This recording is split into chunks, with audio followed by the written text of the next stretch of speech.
Hi, and welcome to Sociology 1. To a sociologist, everything people do is fascinating. Have you ever walked by a homeless person and wonder how they got there, or why no one seems to want to do anything to help them? How about, do you remember when you were in elementary school and how boys and girls show how they like, how they like one another and how they might do so in a different way than we do now? That they were acting as though they don't care. Or have you ever wondered why whether or not the new communication technology has changed the nature of our relationships? Today, virtually everyone uses a smartphone. Most have a Facebook page, and many have Tinder profiles. You might begin to wonder what influence, if any, do these forms of social media have on today's relationships? All of these scenarios and our feelings and emotions about them are interesting to sociologists. These situations illustrate that our entire existence is defined by the fact that we are social beings who live and grow through our interaction with others. Therefore, we cannot hope to understand ourselves or the world around us without investigating the interplay between the individual and the social. This is what sociology is about. Once you can master how a sociologist can instantaneously switch between their thinking from individual to social, from privileged to non-privileged, from Western to global, you're well on your way to appreciating the beauty and the uniqueness of sociological endeavor. So, let's begin our exploration into sociology.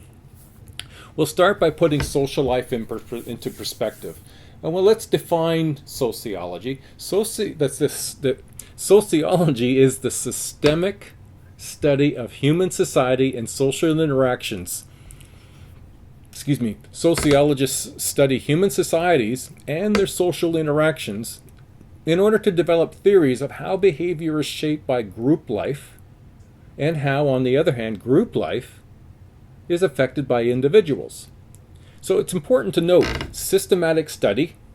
So it's done through research in a very systematic, linear manner of human society and social interaction. So human society is the group of people, the social interaction is all the people we interact with in the course of a day. All influence who we are, how we feel, how we interpret the things around us, and how we carry out our life. So you might begin to wonder, well, why study sociology? Well, sociology helps us gain a better understanding of ourselves and our social world. It enables us to see how behavior is largely shaped by the groups to which we belong and by society in which we live. The discipline assists us in understanding ourselves and our social world. Our worlds are created for us by others as well as being created by us. Now, that isn't always easy to get a hold of. A lot of us like to think that we forge our own way through life and no one tells me what to do. Well, we became largely who we are through our interaction with our family, what they said to us, how they interact with us, how they treated us, how they loved us, how they didn't care for us at times. All of those things have had an input on us, who we grew up with, our friends, our school, the economy, politics, church, sports, media, all has things that impact us, that shape who we are. We're going to consider some of these terms and concepts in sociology. One of the terms that we've already mentioned a few times is society. Society is a large social grouping that shares the same geographic territory and is subject to the same political authority and dominant culture expectations. So when you think of society in Canada, Canada involves the provinces and all the people who live in that geographic area of Canada. And you might say, well, you probably are aware that Canada and the U.S. is not the same. In fact, Canada has opinions about the U.S. and how people are and their accents and things to that nature and how they're different from Canadians, and the same for Canadians by U.S. citizens. So we know that we are a society. And U.S. is a society, Spain, France, South Africa, all societies, they all share political authority, dominant cultural expectations. Now, there may be differences within those societies of cultural expectations, and that might be some of the tension that exists in different societies. Global interdependence as a term, considering the world view when we talk about global interdependence, and we'll look at this a lot more in sociology too next semester. The issues in one part of the world affect the issues in another part of the world. You think of what one part of the world does in terms of the use of fuels and fossil fuels. The environmental concerns can affect environmental concerns in other parts of the world. War and conflicts, famine, AIDS, economics, all have a ripple effect on the other parts of the world. Others that affect us, well, in Canada we have the Canada, US, Mexico. It was called the NAFTA. It depends on which country you're in as to how you will label the new agreement that hasn't quite been approved yet. And there are many other of these trade agreements. They are relationships in which the lives of all people are intertwined closely, and that any one nation's problems are a part of the larger global pattern. And this is a perfect era to be a part of, to recognize that, with the political changes that have occurred in the United States and the ripple effect of how that affects other countries. Now, you'll find in box 1.1 on page 6, common sense knowledge, more often based on belief rather than facts. The discipline of sociology assists us in understanding ourselves and our social world. So look at that. You might find some information there that you either agree with or don't agree with. Our worlds are created for us by others, as well as being created by us. Now, there's an interesting concept which is really important in sociology, and that is what's known as the sociological imagination. The sociological imagination is defined as the ability to see the relationship between the individual experience and the larger society. So this requires us to view the world a little differently, to use our imagination. Now, when I see a homeless person on the street, I have a couple of points of view. I have the personal view. This person's here because of their own, not getting a job and their own decision making. Or I could say there's a social perspective or a larger society perspective, and saying, what is it within that society that does not look after all of its citizens, that some people don't have a place? So sociological imaginations are divided into two broad categories. Personal troubles, these are the private troubles of individuals and the networks of persons one associates with on a regular basis. So things like homelessness, unemployment, divorce, family violence, these can have a personal trouble or a private trouble, individual-based function. That I lost my job, I didn't have money, I was unemployed, maybe I did get a divorce, and I'm out of home. These are things that I may have contributed to my own outcome. Being unemployed or running up a high credit card debt could be identified as personal trouble, overspending. The alternative is the public issue. Matters beyond the individual's own control that are caused by problems originating at the societal level. And again, you could put in homelessness, unemployment, divorce, and family violence. Using the sociological imagination, scholars link personal troubles with public issues, societal overspending, dysfunctional societal conditions. Now, along with this sociological imagination, we can also extrapolate what's known as a global sociological imagination. In today's world, keeping the study on just one society is much too limiting in today's world. Globalization, interdependence, and rapid change. There are high-income countries, Canada, US, Australia, Japan, Western Europe. These are high-income countries or developed countries. Those with highly industrialized economies, technologically advanced industry, administration and service occupations, and relatively high levels of national and personal income. Lower death rates due to good nutrition and medical technology, lower incomes, and societal inequity still exist in these higher income countries. Then you have middle-income countries, Mexico, Brazil. Middle-income countries, these are countries with industrializing economies, particularly in the urban areas, and moderate levels of national and personal income. And then we have lower income countries, some nations in Africa, Asia in particular, China and in India. Low income on developing countries, these primary agrarian nations, agriculturally based, with very little industrialization and low levels of national and personal income.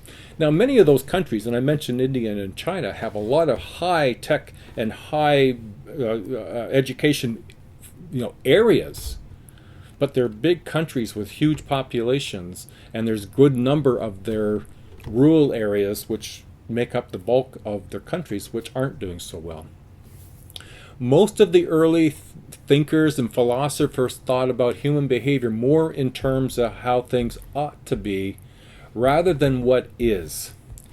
The advent of modern day or 19th century saw a shift to observing how people live their lives to better understand how they think, and do so systematically in order to verify things in a more reliable way.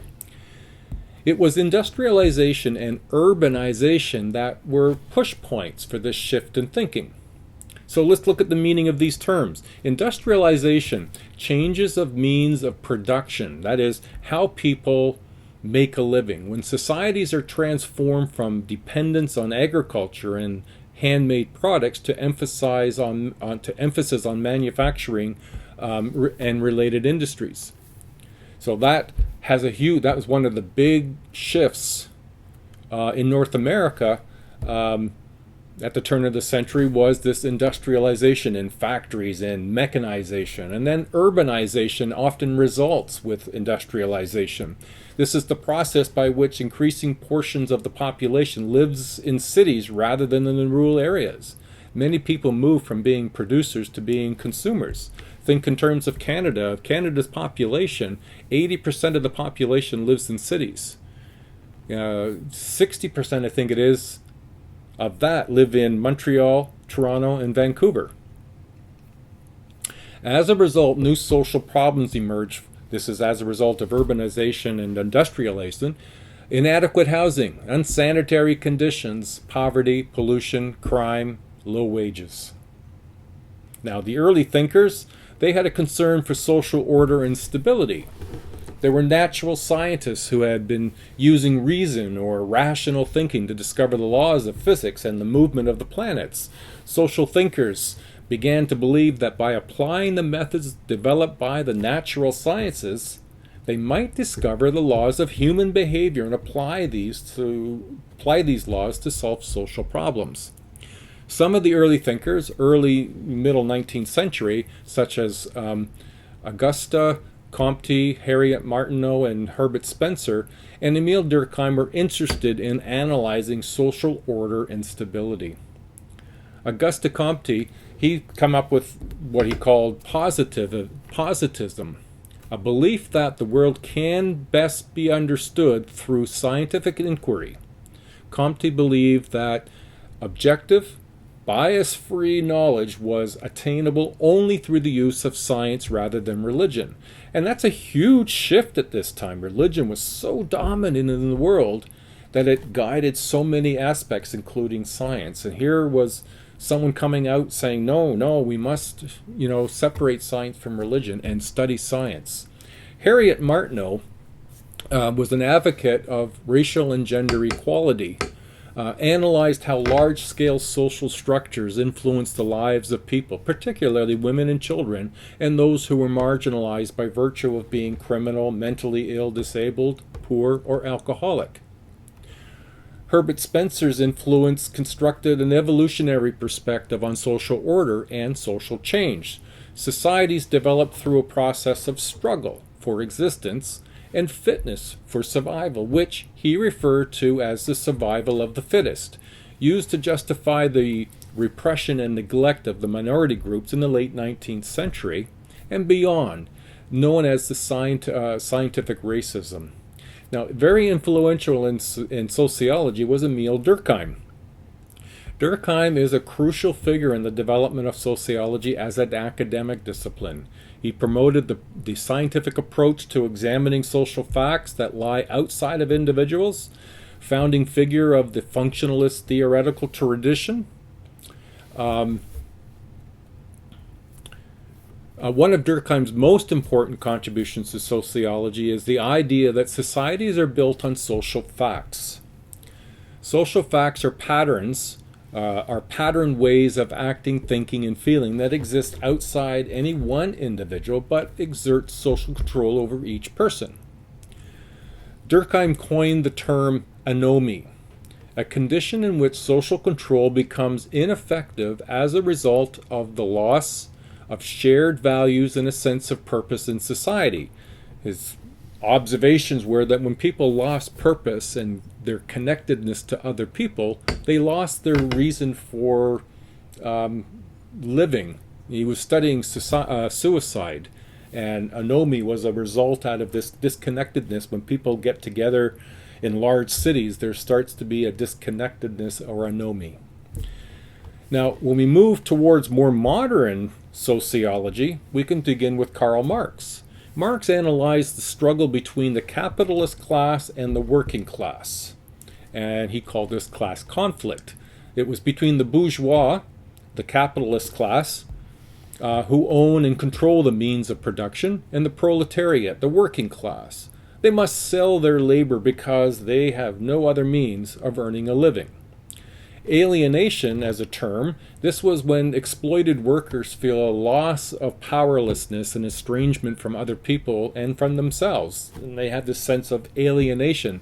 It's believed that society should not just be studied, it should also be changed because the status quo was oppressive to most members of society. This is under Marx. Revolution was the result from workers becoming aware that of their own alienation and felt they needed to upset the apple cart. Now, another major player at this time was Max Weber.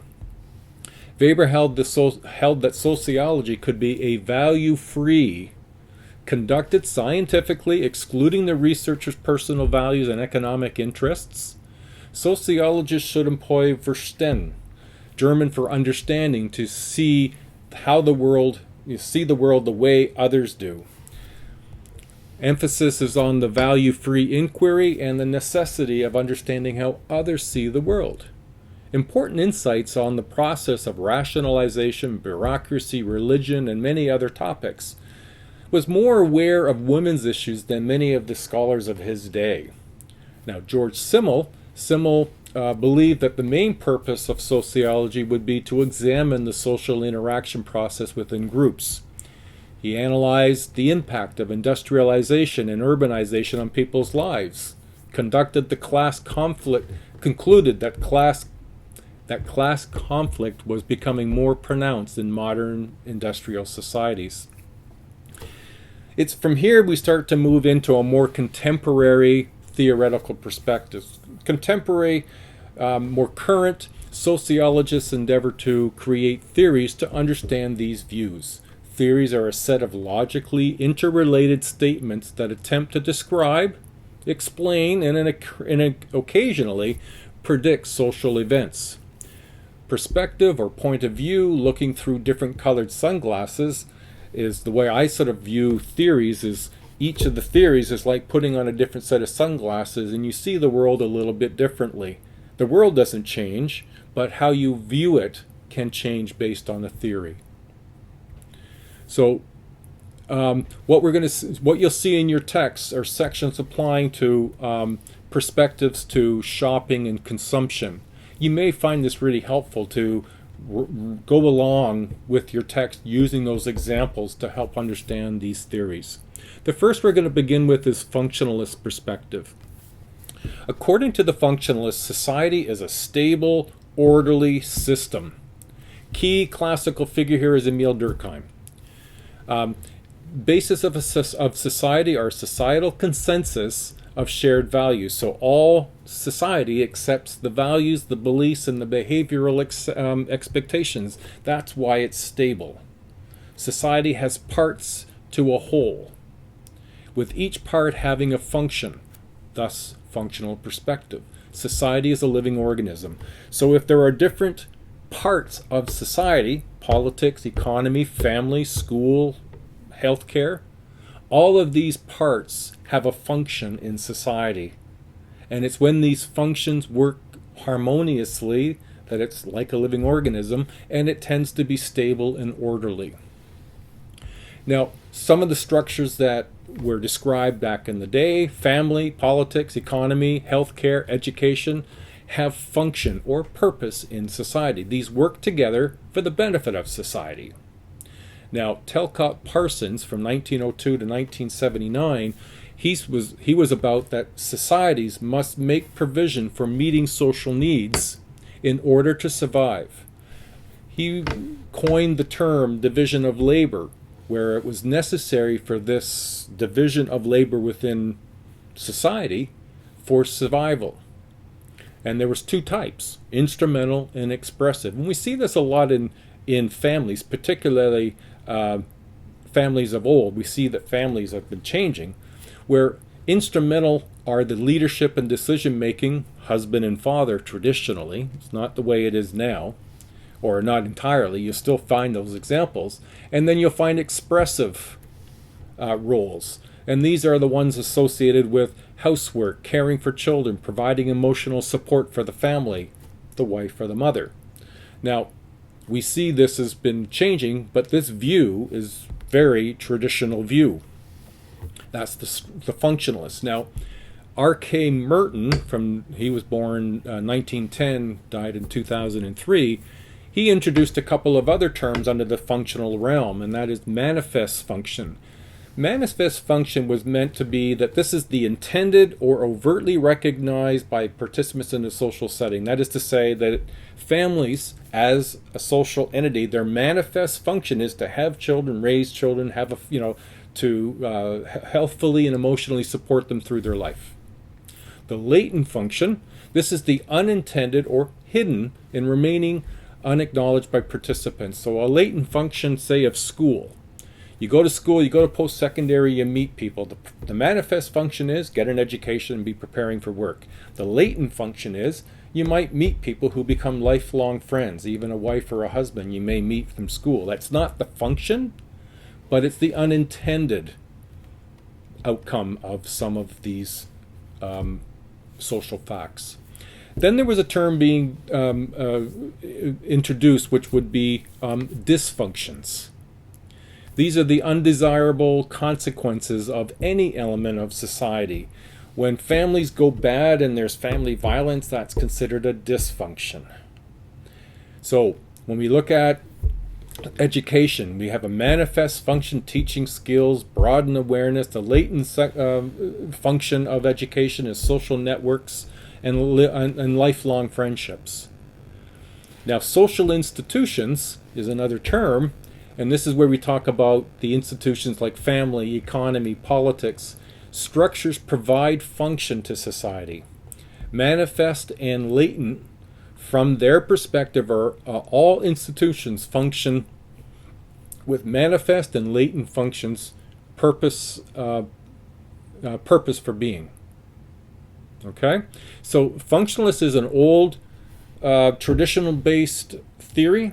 It's a set of sunglasses that looks at the world in a particular manner.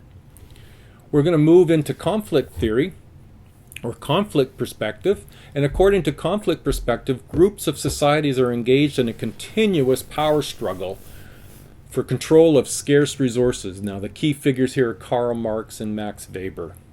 As mentioned earlier, the bourgeoisie, they control the means of the production. The proletariat sell their labor, and alienation can result, a sense of powerlessness and disconnectedness.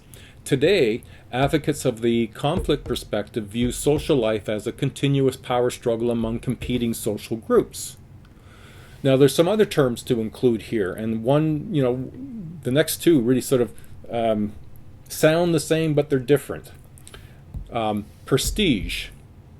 This is a positive or negative social estimation of honor. Now, what prestige do certain roles have? We have high prestige for doctors.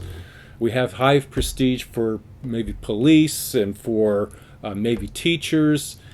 prestige, this means it's attached to the role, teacher, police, doctor, and that prestige is associated there. You can go into that role and you may not have that prestige if you don't behave in a manner that is positive. You may have negative, but the point is prestige is associated with how well you do something. It's that estimation of honor. Power is the ability of a person in a society, in a societal relationship, to carry out what they want despite opposition from others. Now that could be power influenced by money, influenced by authority, but it's your ability to pursue your goals and pursue what you want without interference from others, even if there is opposition. And then we became aware of this other term more recently when the 1% campaigns were on the go, and that is what's known as the power elite.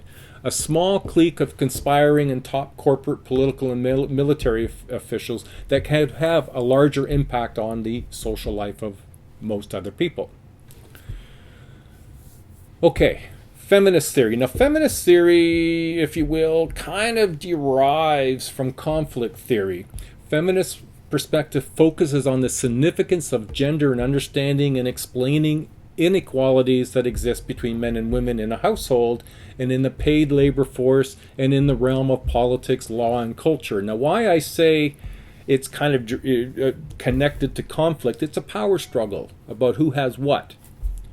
So, feminists highlight the role of patriarchy. Now, patriarchy is a hierarchical system where males possess greater economic and societal privilege than females. And many families are still very patriarchal. Government is still very patriarchal. It's largely made up of men, not as much by women. And so men derive or move a lot of those agendas. Now, feminists also look within the homes where men tend to have more power and control than women and receive more benefit. Housework. If women are working and come home, they do the housework. Men typically don't, and this was known as the second shift. Paid labor, where men are paid more for equal work. Women had been discouraged from working in non-traditional roles, like being in the military, construction, science, and technology. You see, the feminist groups have focused on politics, not properly being properly represented in politics, given the number of men and women in the world. Why aren't there an equal distribution of men and women in politics? This also goes into law. Feminists made initial headway when they won the right to be seen as a person in 1929, Manitoba Nellie McClune. Culturally, they view that part of the Canadian culture, that women are part of the Canadian culture. They have a very good hockey team, and yet it doesn't get paid as much. It doesn't get the same notoriety. It doesn't get the same viewership, and yet hockey is something that Canada is known by.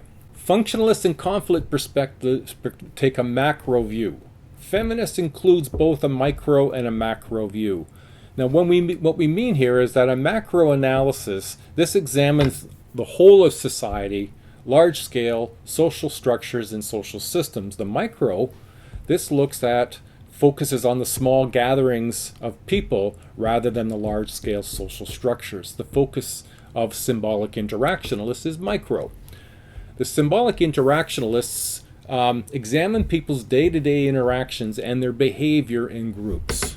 They view society as the sum of the interactions of the individuals and groups. Symbol for clarification is anything that meaningfully represents something else.